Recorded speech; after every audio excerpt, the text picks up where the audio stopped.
La Comisión Ocasional por la Verdad, Justicia y la Lucha contra la Corrupción en el caso denominado El Gran Padrino tiene listo su informe en el que recomienda al Pleno de la Asamblea enjuiciar políticamente al presidente Guillermo Lasso. Dos son las causales que plantea esta comisión. La primera, traición a la patria. La segunda, por cohecho, concusión y peculado bajo la modalidad de comisión por omisión. A esta hora nos acompaña el ministro de Gobierno, Henry Cucalón. Ministro, buenos días, bienvenido a Contacto Directo. Muy buenos días, Lenin, muy buenos días con los televidentes. Ministro, en el gobierno seguramente ya revisaron el documento, las 221 páginas de este informe de la comisión. Usted, ministro, es abogado. Además, empecemos por la lectura política a este documento con el que se busca censurar y destituir al presidente Lasso. Es un mamotreto sin pies ni cabeza, un hazmerreír que no tiene valor alguno, sin perjuicio que no es vinculante para el conocimiento del Pleno de la Asamblea Nacional. Es un documento burdo, donde de forma forzada quieren vincular al primer mandatario, nada más y nada menos, con la causal número 1 del artículo 129 de la institución denominada juicio político o impeachment, traición a la patria o delitos contra la seguridad del Estado. No tienen ninguna vinculación para llegar a semejante ridiculez.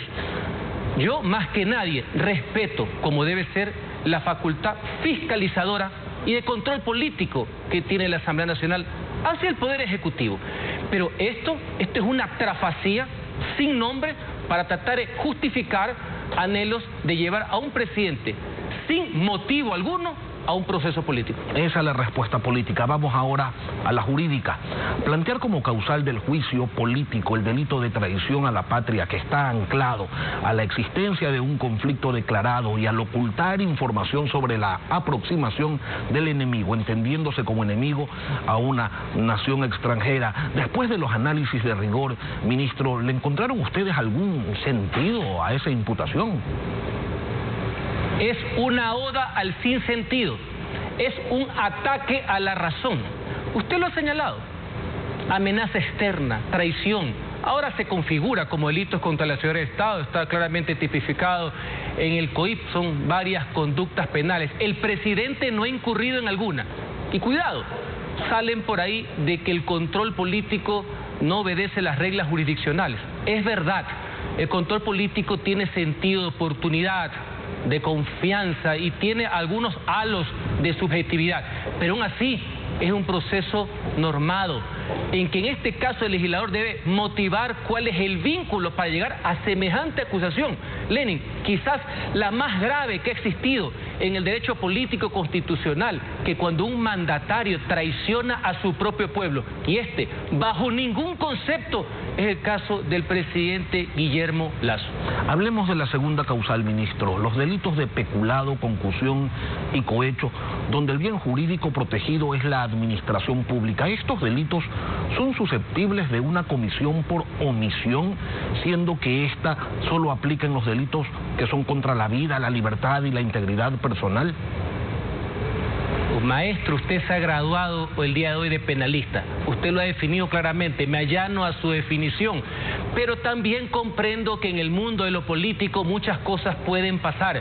Se puede hasta tostar el granizo, pero no se puede llevar a un proceso de desestabilización.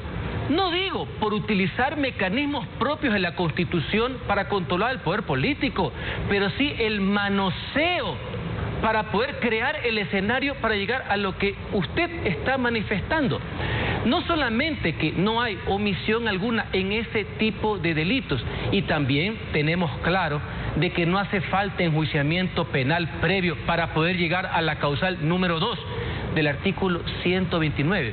Pero si uno lee con detenimiento esta ridiculez de documento, no tiene ninguna lógica cómo llegan a adecuar, cómo llegan a manejar para llegar al famoso tema de la omisión. Así que esto tiene respuestas jurídicas, sí, pero fundamentalmente políticas.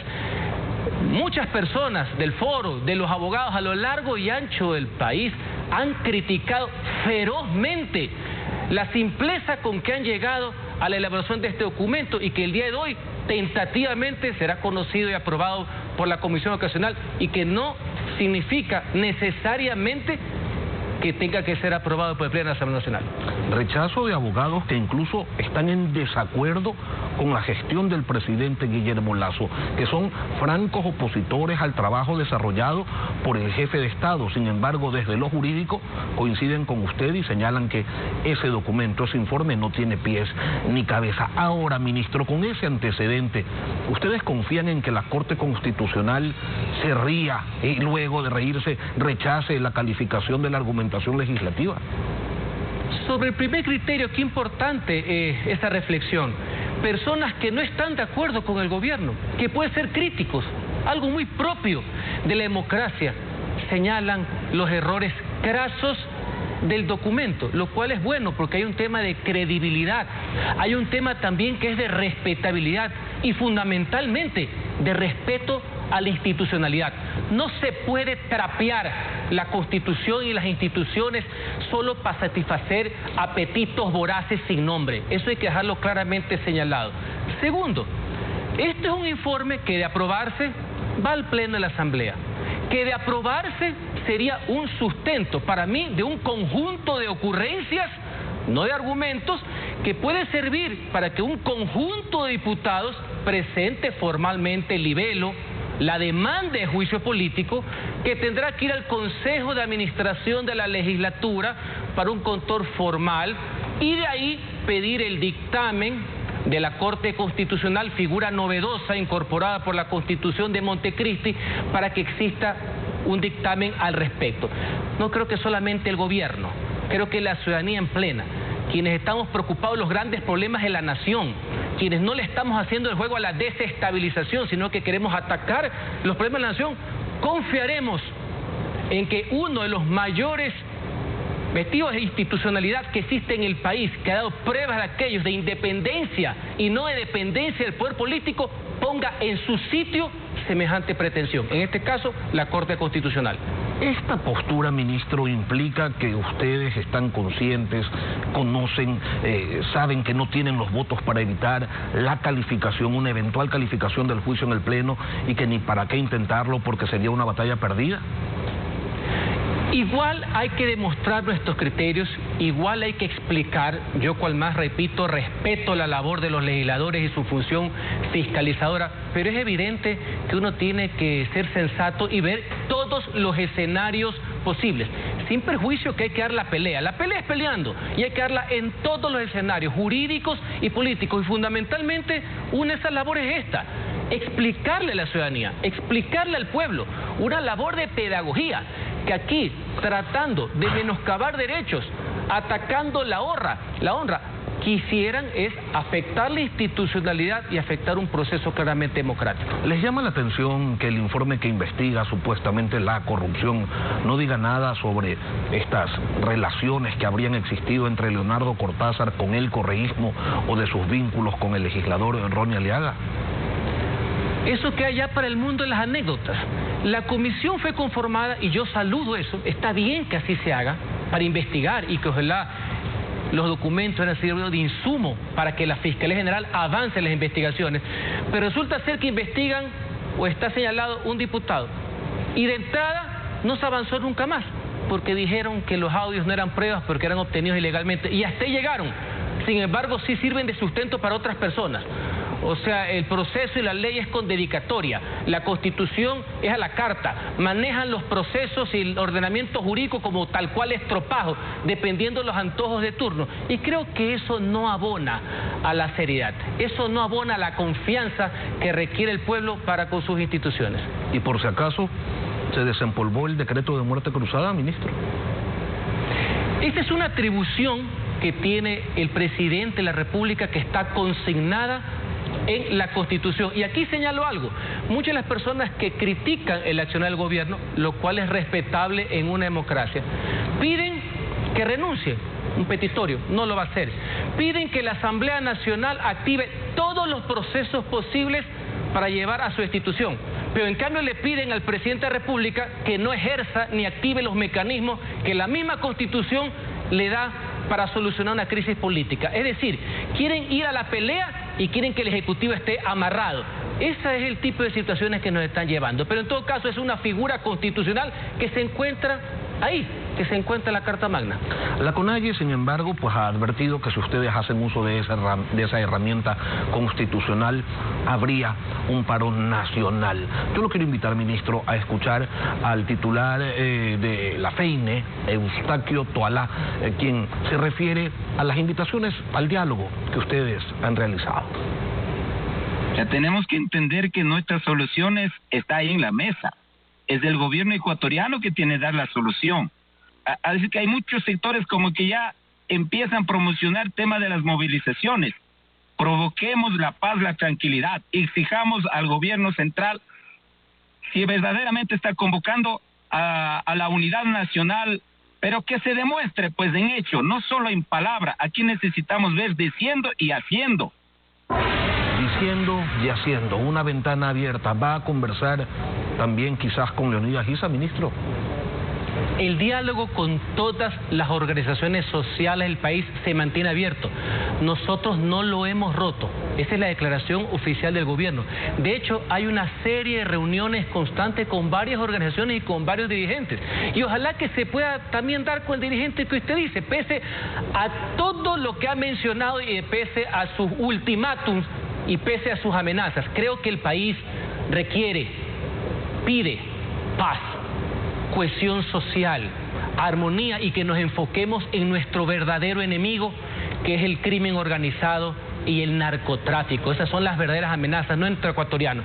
La voluntad política de continuar no solamente las mesas de diálogo que duraron 90 días y que hemos llevado adelante más de 4 meses en el seguimiento con un alto nivel de cumplimiento. Esos son los hechos, se mantiene incólume, se mantiene intacta, Lenin. Cuando usted dice ojalá y se dé pues el diálogo con el dirigente Issa, ministro, ¿ha habido una invitación formal? ¿Lo han llamado? Ha existido una invitación abierta, Lenin. Nos hemos reunido con varios dirigentes en muchas de esas filiales. Inclusive en estos días hemos trabajado. Usted sabe que el gobierno nacional creó la Universidad Amauta Huasi, que es uno de los pilares fundamentales de la educación intercultural indígena y que sé que reviste muchísima importancia por ello. Nos hemos reunido con los dirigentes. Así que una vez alejando la politiquería y el show, dediquémonos a lo serio. La voluntad del gobierno está ahí, podemos seguir trabajando y lo más importante, los ciudadanos quieren es paz, tranquilidad y cohesión. El gobierno respeta toda forma de protesta social, no solamente porque está garantizada por la Constitución, sino que es un ejercicio de participación ciudadana. Lo que los ciudadanos no quieren es que el caos reemplace a la estabilidad, que la anarquía reemplace a la institucionalidad y quienes promueven el vandalismo y la barbarie pueda superar a quienes profesan y llaman a la democracia. A propósito de la paz que quieren todos los ciudadanos, en pocos minutos más usted va a asistir a la Comisión Ocasional de Enmiendas Constitucionales, donde se está tratando la reforma para que Fuerzas Armadas apoye eventualmente las tareas de la Policía Nacional contra el crimen organizado. De verdad, ministro, teniendo en cuenta cómo están las relaciones ahora entre el Ejecutivo y el Legislativo, ¿usted cree que habría 92 votos para avanzar hacia esa reforma parcial? Veo que está bien informado. Piano, piano.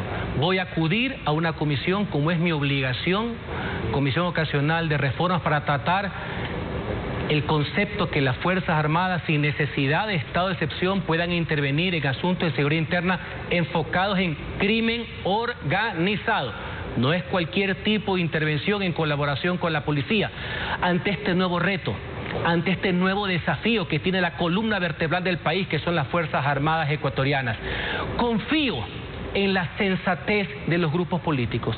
Confío que pese a las enormes divergencias que pueden existir, podemos encontrar un acuerdo sobre lo fundamental, un punto de convergencia que ojalá se refiera tanto en el cambio constitucional como en una política de Estado que trascienda a los gobiernos y que está enfocado a enfrentar la mayor amenaza que tiene el día de hoy el Ecuador, tanto a la vida de los ecuatorianos como a la existencia misma del Estado, que es el crimen organizado y el narcotráfico.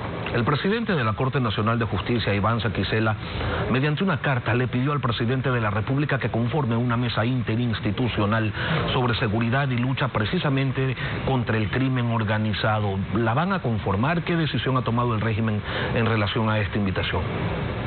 Como parte de mi labor de fortalecimiento de la institucionalidad, jamás de menoscabo o de debilitamiento de la misma, el día viernes voy a tener una reunión de trabajo. Voy a ir a visitar al señor presidente de la Corte Nacional para hablar de este tema, que es uno de los que le interesa al pueblo ecuatoriano, entre otros. Así que se demuestra que hay ánimo de trabajar en conjunto en favor de los grandes intereses del pueblo ecuatoriano. La fiscal ya aceptó la invitación que hizo Iván Saquicela. ¿A ella también la van a visitar, ministro? Sí, a todas las instituciones del Estado, a todas, al Consejo de Judicatura. Esa es parte de mi labor interinstitucional con un objetivo en común: defender el interés público. Henry Cucalón, ministro de Gobierno, gracias por acompañarnos esta mañana aquí en Contacto Directo. Y luego de la pausa nos acompañará Virgilio Saquicela, el presidente de la Asamblea Nacional, el informe del caso Encuentro y los diálogos con el gobierno. Ya.